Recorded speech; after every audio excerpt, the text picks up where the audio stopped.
Want to hear something that's been driving me insane lately? It's hearing this concept of, man, that guy just has such a good mindset. But here's the thing.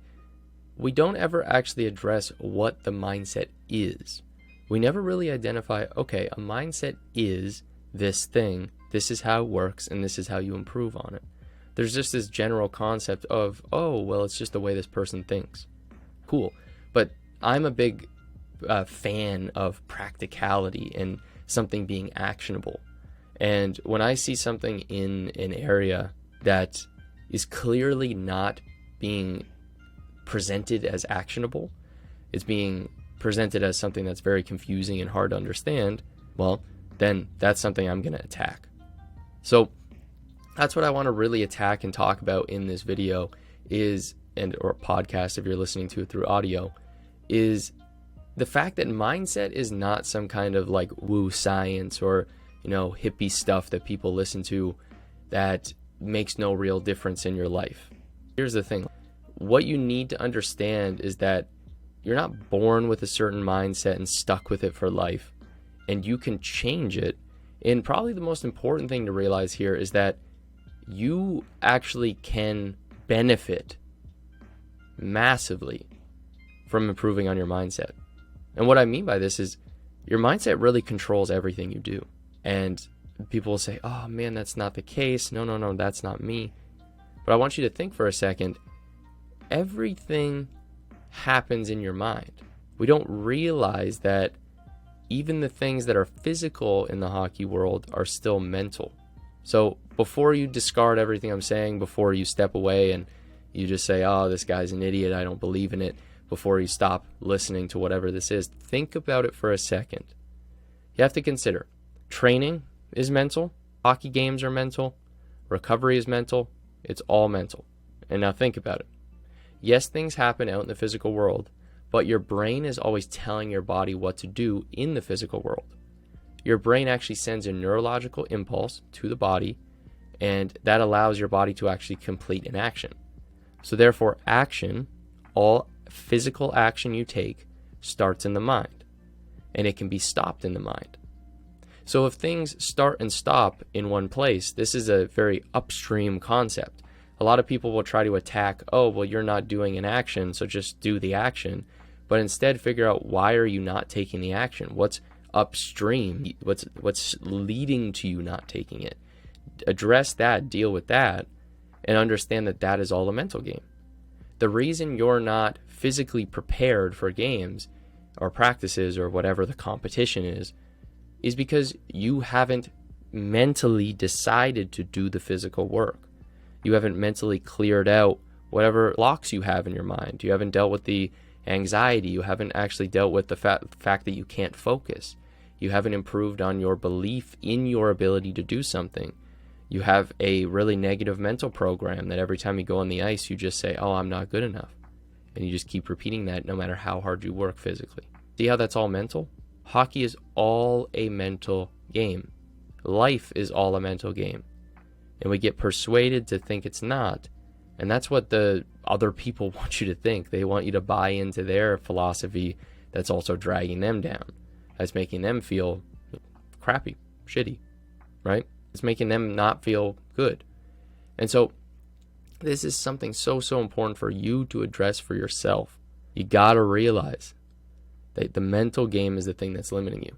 Do not let yourself get into this space and think that mind doesn't matter. Realize that everything starts in the mental and then transfers out to the physical world. And think about it this way. Here's an analogy that I think will click for you. Is think about if McDavid had like crippling anxiety. Like he was so nervous to get hit, or he was so nervous to go on the ice that he just refused to play. That would be a mental block that's stopping him physically. What if he had a fear of shooting the puck, which, to be honest, this is something he talked about recently, right? If he was addressed this pretty clearly prior to last season before putting up, I think it was 62 goals. He basically said, look, I know that I'm better than scoring 30 to 40 goals. I know I have more in me, and I'm going to start shooting the puck more. I'm going to start doing these things. But where do you think that started? You think that was a physical thing that his body was like, ooh, we need to score more? No, it was his mental telling the rest of his body to do something. It was instructing him to go practice shooting more, to study different shooting patterns, to physically go work on it, to physically do it in games. The mind was instructing everything. But yet, why are we acting like the mental's not important? Who's convinced you that, oh, you don't need to worry about like dialing in your focus or confidence or IQ. You don't need to worry about how you mentally approach the world. It is insane to me. And you got to stop letting yourself be convinced otherwise. The mental game is obviously not the be-all, end-all of hockey success, but without a strong mental game, even the most skilled player is going to struggle. And to be honest, if you have a very weak mental game, you just won't make it anywhere because it will pull you down. You will reach a moment of high pressure and you will crumble and fail in that moment. And those are the moments that define great players. So if you want to be great, you have to actually do things that allow you to be great. And if you have a clear mental block that is stopping you, it will stop you physically. So I want to create that connection very clearly here, that what happens in the head leads to what happens physically. So if you can, number one, realize, okay, well, if you can clear what's up here to get to the physical stuff and do the work, regardless of it's just you tell yourself, shut up mentally and go do the work, that's fine. But you still got to get yourself to do it, which is still a mental game, right? It cycles back to that point. And I've had people try to argue with me about this before and say, mental game is dumb. Mindset's just this made up thing that's trying to distract me. Okay, yeah, but that's still a mindset. Like, that's still a way you're thinking about the mindset. If you think that it's not important, that's still a mental approach to the world. And so here's the thing to realize, and this is something that I teach like all of our players, all of our clients that we work with in the next level programs. And what we teach them is that your mindset is like a set of sunglasses that we put on when we go outside. Right? So you put on sunglasses, it blocks out a certain amount of light. It actually creates a filter that which we see the world through. So what you want to realize is your mindset is a filter which you see the world through. Now, maybe you don't believe me right now. What I want you to consider, just like glasses make things more clear when you have the right information going into your brain, right? That kind of the issue is your eyes are not perceiving the world the right way, which is why you can't properly see. So when you alter that and make it more clear, the vision gets to your brain and your brain processes it more clearly, and now you have a more accurate picture of the world. So your mindset is just like this. Your mindset actually filters the world in a particular way. And why do you think people respond to exactly the same situation in two completely different ways? Right? And for example, you want to think about this. I'll give you two examples. The first one I'll give you is like an injury. So imagine you get injured and you could have a million different responses, but let's say we'll take like kind of polar opposites. So we'll say one person, or say one version of you, version A, gets hurt. And then they say, okay, I'm going to be out for 6 months, man. I don't know if I'm going to be able to even play hockey again because this is just too much and it's going to hurt my game and I just don't think I'm going to be able to be good enough. And this cycle is just all negative downward spiral type talk. And then you have another version of you, or version B, who responds and said the second that injury occurs, you're like, okay, this is a perfect opportunity for a comeback. I can't wait to learn. I know I'm going to have some space to work on the mental stuff. I'm going to be able to study the game. I'm going to be able to deal with all my weaknesses. I'm going to be able to deal with every little thing that's gotten in the way. I'm going to be able to take advantage of this, and this may actually be a blessing in disguise. And I've had this before where I got cut from a AAA team because I had a shoulder surgery, thinking, oh man, like this is the worst. Can't believe I don't get to play AAA for the first time now, or I guess second time. I didn't make it in minor Adam the first year available, but ended up being the best year of hockey I think I've ever had. Had the most fun. It was the year that really pushed me to keep playing. Honestly, I don't know if I would have even continued to play into college had I not had that year, because I had just been so beat down by a lot of coaching and politics and things that I hadn't understood how to deal with effectively. And I just realized that through that year and through having that injury, getting cut, I realized how special hockey can be when it's fun, when you're winning, when you're actually learning and getting better. So that's the thing, right? Is like I was able to flip my mindset pretty quick and realize this is a huge opportunity. Let's take advantage of it. And it ended up being even better than I thought. So I set the expectation to be good, and it ended up being great. So I want you to consider that for yourself. Is where are you doing this? Where is that mental filter you have on the world holding you back? And then let's also pull it to a NHL example. So here's a great example of mindset and how it matters in the NHL.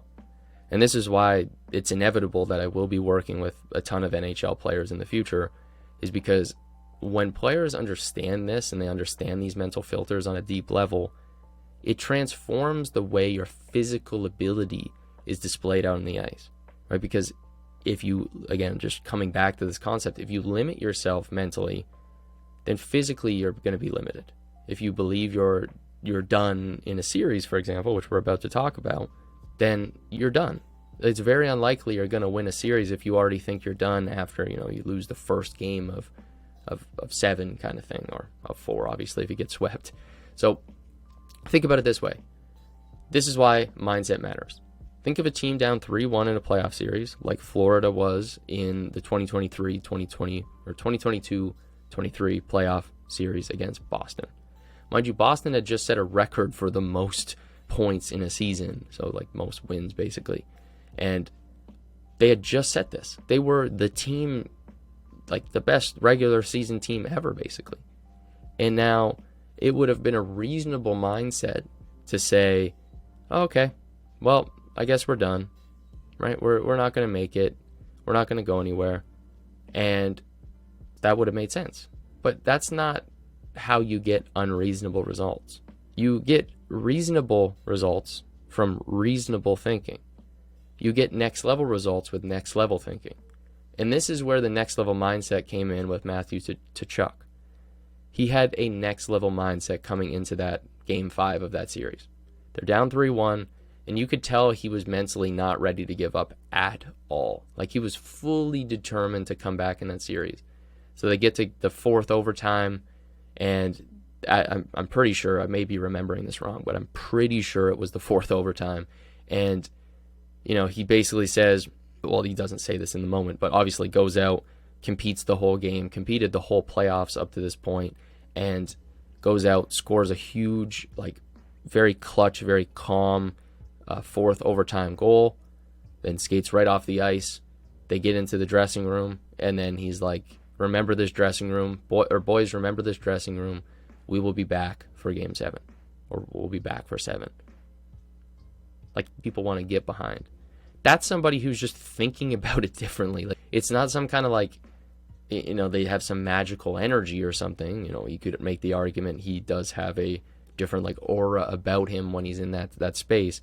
But realize people want to get behind it because that's the way he's thinking, and people want to think like that. But you have to be willing to think greater than your circumstances to be great. And that's one of the things I've heard so many times, but it becomes more and more real as time goes on. You have to think greater than your environment to be great. Now, where are you thinking the same as your environment, or maybe below? And if you're the player on a team that pulls your team down because you are thinking below what the rest of everyone's thinking, or if you're just the same and blend in, just know you won't be great, because you have to put yourself at a next level mindset and next level way of thinking in order to be a next level player. This is what we teach all our clients. This is what we expect from everybody that we're working with in the academy, in the accelerator programs. This is what it's all about. So you must install this in your mind if you want to get to the next level. You must have a next level mental filter. And I hope you understand and you're seeing this is how mental filters actually work. They are just a perception you have of the world, and they can be altered. Now, how do you install it? How do you change this? Well, here is a mental filter to install, or a way of looking at it that will help you. So this is not fully accurate, but this will help you get better. And what this is that you must realize your brain is basically like a computer.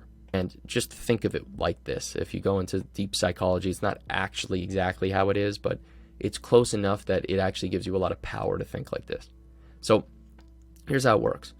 you have a mental software that you can actually rewire and update like a computer. So you have, like, obviously, like a computer, you have the hardware and you have software. Now, the hardware thing to realize here is that that's your actual brain, but you can't physically really change your brain that much. Like, I know, like the neurons in your brain, you have the synapses that connect in different ways, and yes, you obviously can do that, but that's not what I really mean here. What I'm referring to is that your brain, you want to think of your brain like a MacBook, basically. Just think of it like a MacBook Pro or whatever it is. And so the software in your brain, obviously your brain is the hardware, your software is your identity. So, like, basically it's your habitual patterns of feeling, thinking, acting, and just who you are as a person that have been programmed into your brain over time through repetition. Now, the key to realizing this is that it's always, like a computer or like your iPhone, you'll see it's always getting updated, right? That's why, like, Apple always does these updates. And that's why it does it so consistently. Every few months, ish, something in that range, there'll be a new update because there's hackers out there, there's new viruses coming out because of the hackers usually, obviously, that are trying to kind of get into the software and go and mess it up. So all these bugs get in there and try to screw things around. And your brain is no different when it comes to needing updates to prevent hackers and viruses. But here's the thing. People don't realize when they have a mental virus, like, kind of in them. And most people do. And this is why you want to think of your brain like a computer, because you're trying to unwire these mental viruses. You're trying to unwire these things that are holding you back. And here's an example of it. You have negative thoughts that get into your mind that are causing your, like, brain and body to, like, actually break down, and you don't perform as well. You have negative beliefs. You have negative feelings about yourself and the world. You take negative actions that are harmful, and you have just negative ways of being. And all of those things encapsulate this idea of a mental virus. And, or you could say a bug or a mental virus. You could say it's, like a hacker trying to get in. But I would think of the people that are saying these things and that are spreading these things are more like hackers in that sense, right? Like when someone comes up with a really nasty idea in the world, they are kind of like the hackers trying to get into people's minds and get them to think negatively. So consider that. Where is this happening for you?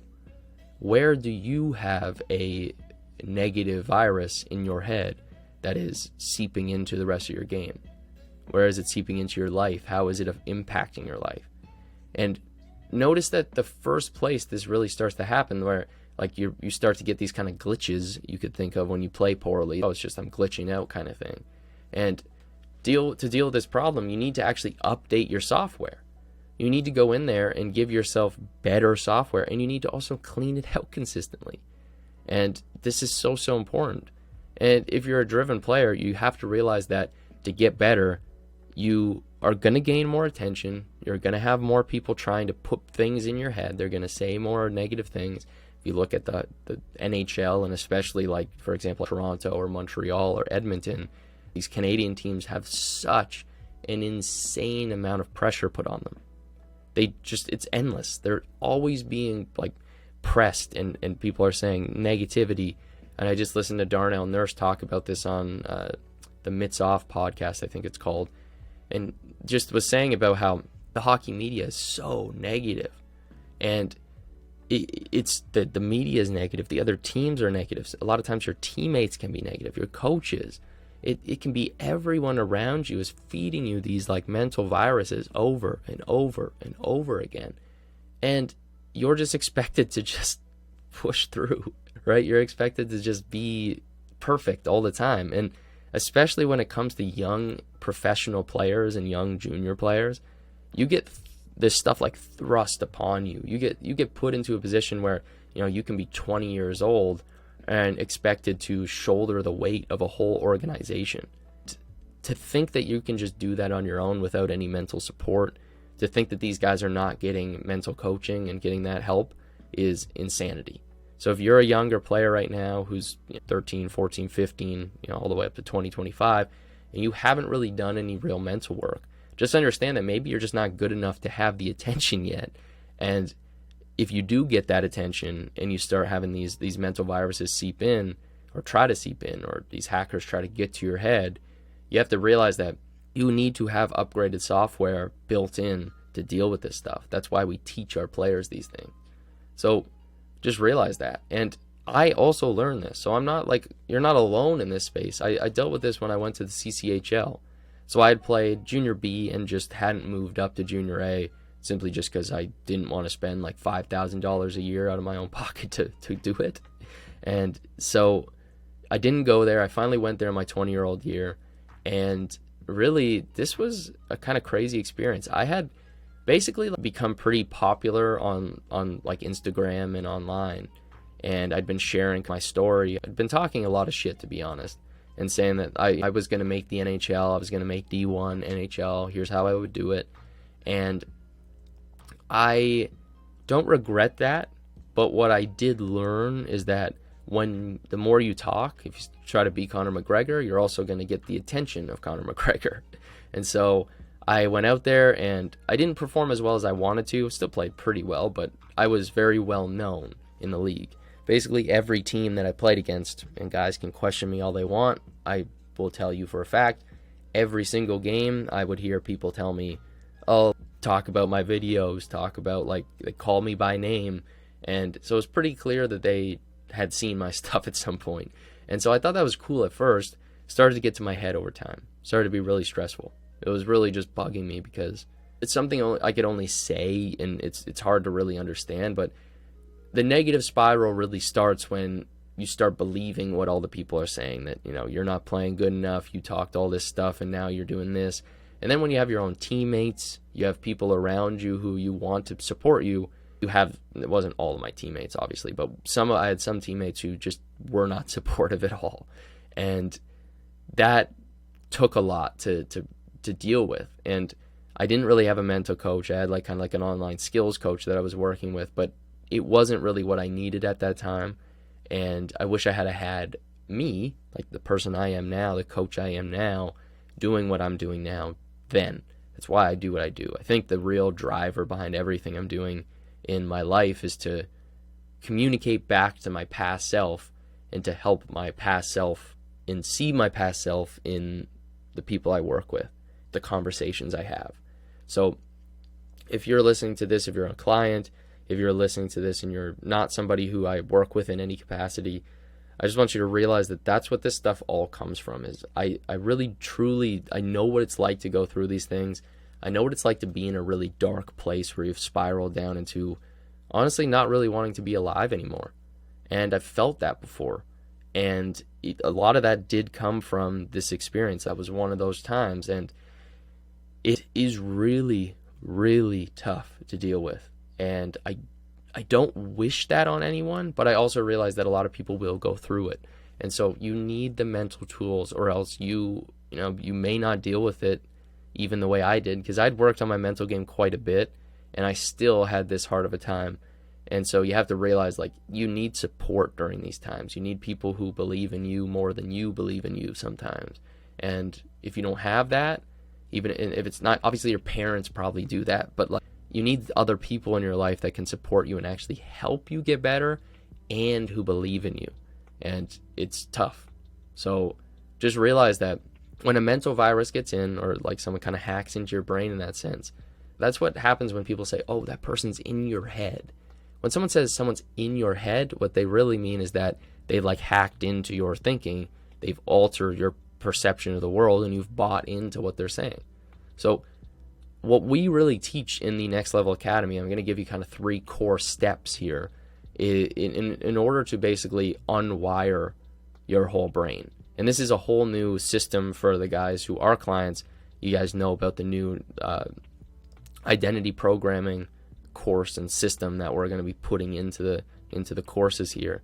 And really, I'm going to give like a simplified version of this. I'm going to break this down really simple for you guys and give you guys kind of like a daily action system, a weekly, monthly, and then like a quarterly action system. But if you want like full actual like step-by-step process of all this stuff, that's what's going to be in the like Next Level Accelerator program. So that's why you're going to want to consider joining that if you get value out of what I'm about to break down. So yeah, this is really what it is. So when you start getting these mental bugs, you get these viruses, you get people trying to hack into your brain, as any great player is going to deal with. You're not alone. You're not special because you're dealing with this. It's a very common thing for all great players. But here are the key things you need to do. So number one, you have install key mental filters. Then number two, you have to go in, and let me actually just pull this up because I messed up the way I wrote this, is number two, you have to actually go in and develop, you have to meditate every single day, or you have to meditate consistently. And then the third thing is that you have to develop a daily, weekly, monthly, and quarterly system. And I'll explain this in a sec. So number one, you want to develop and install the right mental filter so you see the world in the way you want to see it. And what I mean by this is that you want to actually say, how do I want to think about the world? And there's three core, actually I think there's 4 core mindsets that I want to do here, I want to talk about. Number one is delusion. Number two is persistence. Number three is gratitude. And then number 4 is win thinking. And so here's how this stuff works. Delusion is required because you need to believe in yourself more than other people do. You need to believe that you can accomplish bigger things than what you currently have seen in your life. To me, I believe it is delusional to think that you can accomplish something that you haven't accomplished. But that's how big things get accomplished. You have to believe you can play in the NHL before you have a chance of playing in the NHL, or else you're not going to actually train and compete to be your best version. You have to believe you could be the best version of yourself to walk that path. You have to believe there's something there to get to, and it has to be something, or else you wouldn't go that way. And so, if somebody could tell you the sky is green over and over and over again, and you're not going to believe it.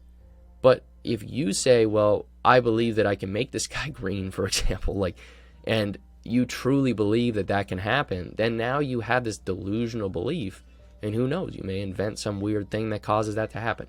Totally random example that I did not plan on saying, but that's the concept. And so you realize they say like an average of, you say it's like 1 out of 4,000 players who play hockey in the world make the NHL. I honestly don't know if that's even accurate. I feel like it's actually less than that. I feel like it's probably 1 in 10 or 20,000. I don't know. It's hard to tell. You'd have to do a lot of math that I don't want to deal with right now. But who cares? Because at the end of the day, you got to believe that it's possible. Not that it's going to happen, but realize that the further you move up the ranks, the smaller that number becomes, right? There's more and more people who play, let's say you play D1. There's a lot more D1 players. It's probably 1 in every 200-300 or maybe 500 or whatever it is. And then if you play higher level, you play ECHL, you play the AHL, right? All those things, now you have higher and higher likelihoods of continuing to move up, and you are reaching a higher tier. And as the tiers go up, they obviously less and less people have made it that high. And so your chances go up as you get better. So you got to believe. That's the best way I can say it, is you have to be delusionally confident in your long-term future. That's the key. Then you must have persistence. You must persist through the hard times. You must persist when you have that delusional belief to start. We talk about this in the identity mastery system. Delusional beliefs to start. You need persistence to get you at least to that time when you start really seeing results, right? You first stick handle, you may not see results. You first meditate, you may not see results. But then after you do it 10, 20, 30 times or 100 times, you got to stay persistent. And then all of a sudden you see these massive gains where you started down here, right? And now you're here, and okay, I could end up way up here eventually. There's so much potential. So that's the key to realizing that you have to persist through and continue to push if you're going to reach those big goals. You can believe you can hit them, but then you have to persist through and continue to remind yourself. Then the third thing is gratitude. So I recommend implementing strategic gratitude. And I hope you're taking notes with this stuff, because this stuff is genuinely going to make a huge difference for your game. But strategic gratitude is intentionally implementing feeling good when you accomplish something to train yourself to do it again. So for example, when you score a goal, let yourself feel good. You don't have to celebrate. You don't have to do anything externally, but let yourself feel good and say, nice, awesome, and feel those good feelings. Feel awesome about it. You can celebrate if you want. Don't limit yourself is what I try to tell guys. But if you do this, what this will actually open up for you is you will understand there's a whole other level of experience you can have if when you win a championship, you're like, awesome, okay, let's feel good about this for this moment. Enjoy this moment for just a second. Feel that gratitude. Give yourself a pat on the back for doing things. Don't fight it. This is the issue I see with people is they accomplish something and then they're just like, no, doesn't matter. And then they move on to the next thing before they even say, good work. You did what you said. And then you instantly drop it and realize that that's not what you were playing for. But give yourself that reward so that you can train yourself to say, tell the world and tell yourself, let's go get some more of that. I want more of those things. So keep reminding yourself and saying that by using gratitude and saying, I'm grateful for this. And then the last mindset thing that I want to kind of touch on in this last mental filter is the win-win thinking filter, or the win-win filter. And so what I want you to realize, and this is what so many players forget, is that losing is just a concept in your mind. And what I mean by this is that the only reason that you actually lose is because you believe you have lost. Yes, you can like lose on the scoreboard, but if you believe that that is something you needed to learn, you needed to take a lesson from that experience, then you'll see that as a win in the long run. I know it sounds kind of crazy. I know it sounds like I'm just making some bullshit up to make you feel good, but to realize that, let's say that the future you could come back and tell you, hey, I know you just in that big game when you were 13, you made that move and it was on the backhand and you messed it up and the goalie saved it and you ended up losing that game. And maybe you lost the championship that year. And the younger you might say, oh man, like I know it was that was a failure. I know I did that, but like, why is that good? And you can say, well, what you don't know is that in your future, when you are 25, so maybe you're 13, so I don't know, whatever, say 12 years from now or something, like that future you comes back and says, man, just so you know, like when you missed that shot, you then went and did a whole bunch of work on your backhand and you developed an amazing backhand.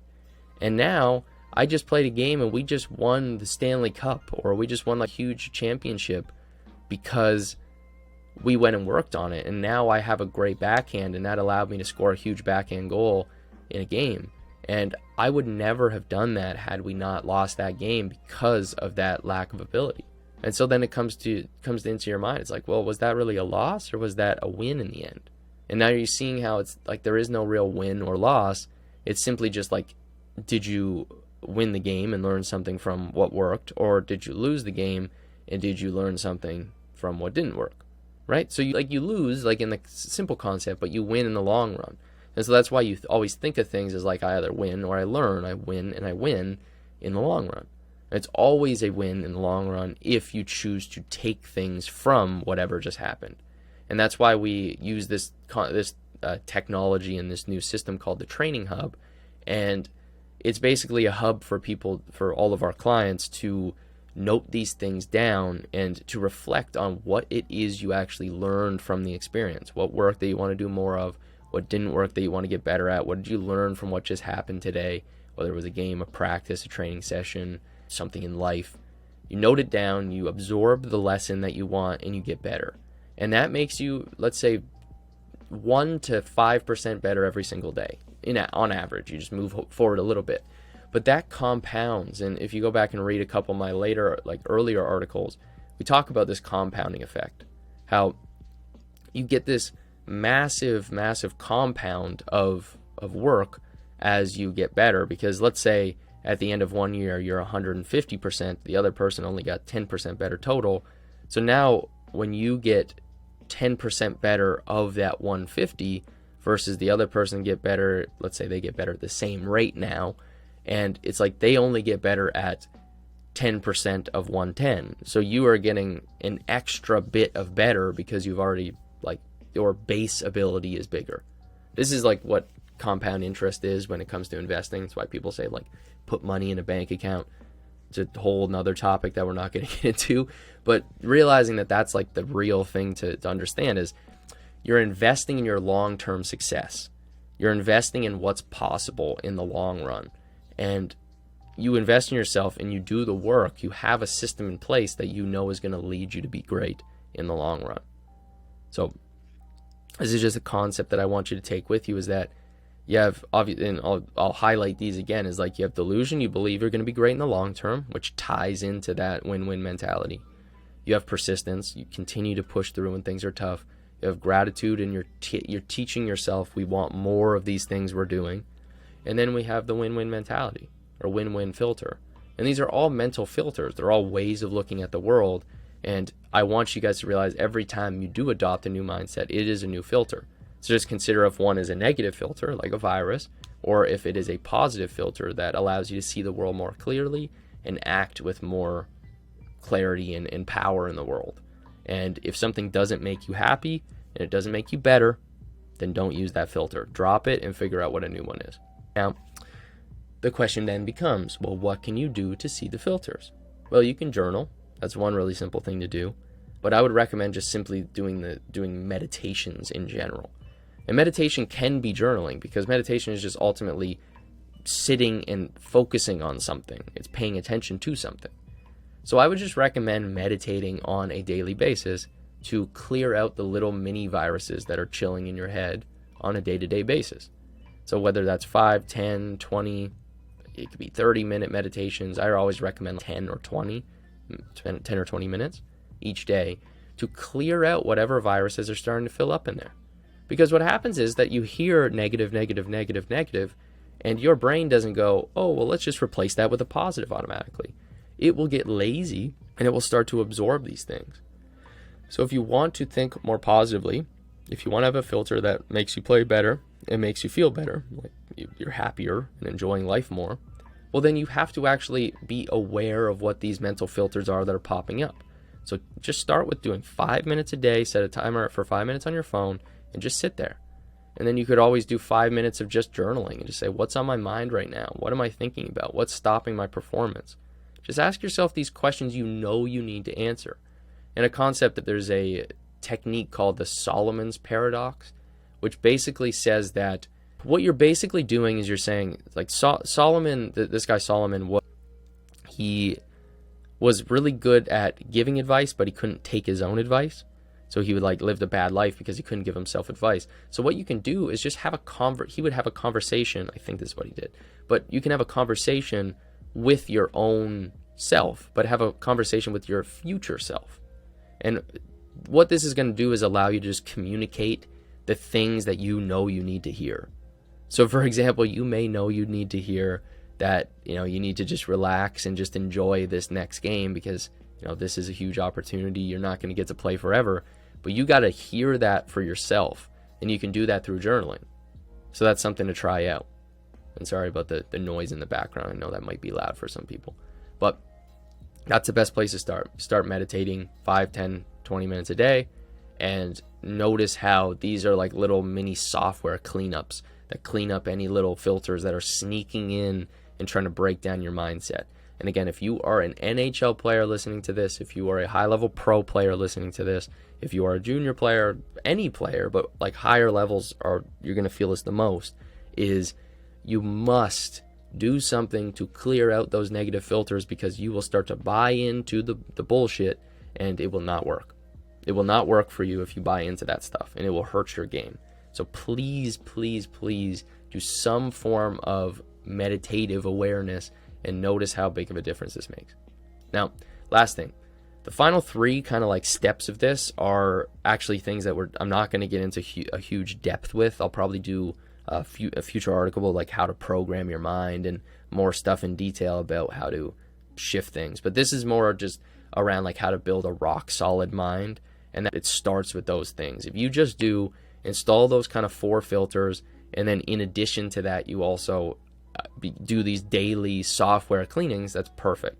Now, if you want to unwire the deeper software that's already developed, then here's what I recommend is you do a daily long form mental programming session, or not daily, a weekly mental programming session for 30 to 60 minutes where you go deeper into these things. Again, this is all part of the Next Level Accelerator program, and you can click below if you want to check this out and apply to it. So that's what that is about, is you do 30 to 60 minutes once a week to really go deep into that software and see what's building up in there. The quick meditations are more just to notice any surface level.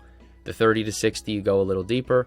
Every month, you should do a 1 to 2 hour reflection where you really just like sit in silence and just reflect on what is going on. Again, if you want a full structure for this, that's where the accelerator comes in. And then if you want to do a like truly game-changing technique, you want to do 14 days of really just asking yourself, like, who have I been? How have I been feeling? How have I been thinking? You do that the first 7 days is really identifying like who you've been and letting go of that. And then the next 7 days is who you want to be and really seeing that for yourself. And this is what we call an identity rewire. And we do a 14-day every 3 months. And this helps you to update that software on a deep level, just like you update a computer or a phone every couple months or a few months.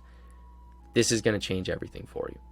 So this is really the secret to being mentally unstoppable, is to have the right mental filters, then to meditate consistently on a daily basis. Also, I recommend doing daily affirmations can really help. It can be a great addition to this system.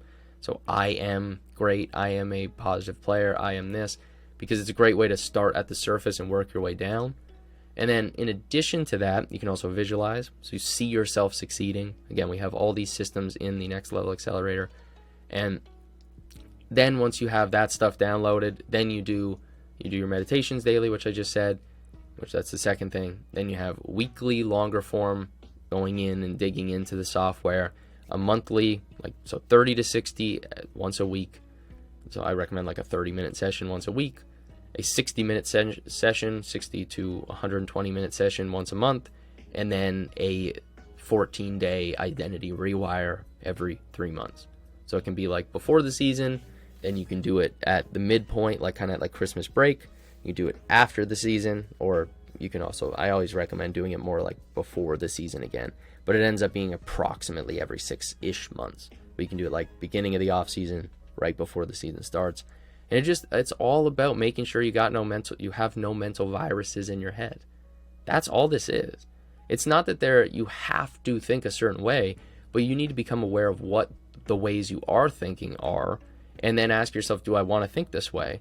And then I offer insight into, well, here are some of the ways that the best players and the best people to play the game, to ever live in any aspect of life, these are the ways that they think. And there's a reason why great people succeed. It's not just luck. Isn't just great by pure luck. He has worked and had a systematic approach to his game for a long time. So have many, many, many other great players. That's why they continue to separate themselves. So if you don't have a system in place for this stuff to build an unstoppable mind, then you probably do actually want to join the Next Level Accelerator program. You can also click below. It'll bring you to like a link tree. You can also do the free identity training, which is a great place to start. That stuff, that will give you 80-20. That'll give you like basics of how to do all this stuff. And ultimately, at the end of the day, if you wanted to just send me a message and ask me a couple questions, feel free to do so.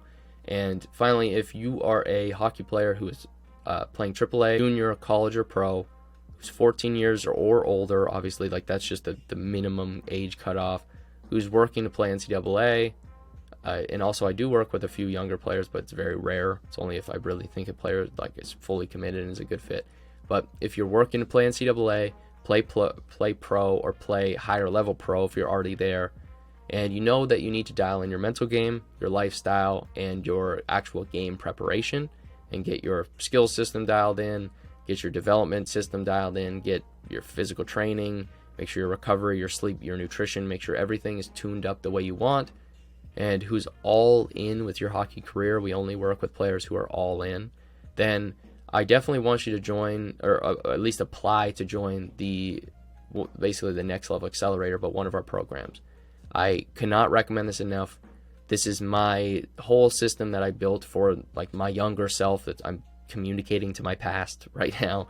And I make this for you guys because I know what it's like being there.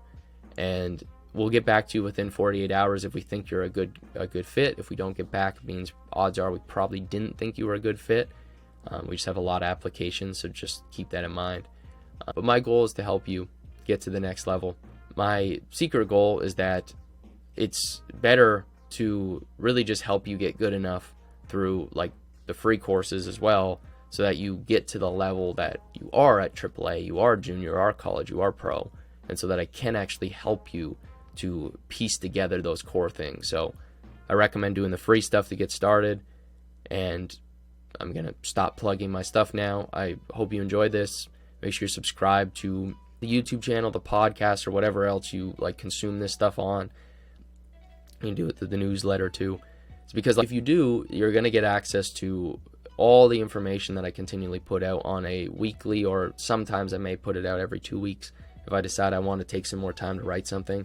So there's a lot to come, and I truly appreciate you listening. I hope that this has been more than worth your time, and if it wasn't, please let me know. What do you think it was missing?